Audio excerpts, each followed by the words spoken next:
Тормышыбыз да жер кебек, үзебез дә моңга гашык ди Яшел Үзәннән Поповлар гаиләсе. Антон һәм Кристина балачактан ук иҗат белән шөгыльләнә. Икесе дә Татарстанның атказанган мәдәният хезмәткәрләре.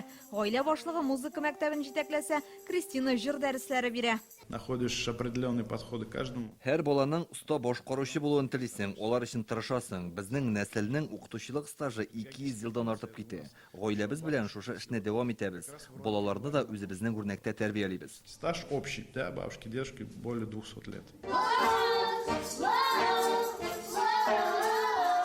Әтиләре аккордеонда өздерә, әниләре кушылып җырлый, балалары да уен коралларын кулларыннан төшерми, уллары саксофонда, кызлары фортепианода уйный, кичкенәләре бию белән шөгыльләнә. Гомумән, иҗатта кайнап яшиләр. Музыка, она у нас везде сопровождает нас. Дома, конечно, все тоже поют, танцуют.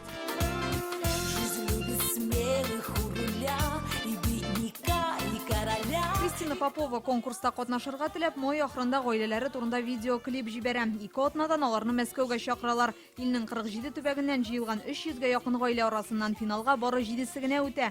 Аларны Россиянең халык артисты Олег Газманов сайлаган. Жюри просто хлопало весь номер.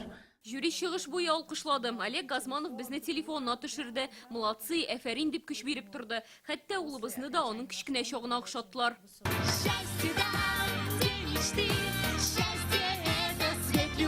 Финалда Поповлар республика данын Мәскәүдә яклады. Беренче урынга алар һәм Воронеждан килгән Рыбачевлар гаиләсе лаек була. Казаннан тагын бер гаилә Савенковлар халык арасындагы сайлауда җиңеп чыккан. Инзилә Хөсәенова, Алмаз Зәйдинов, Яңа гасыр каналы.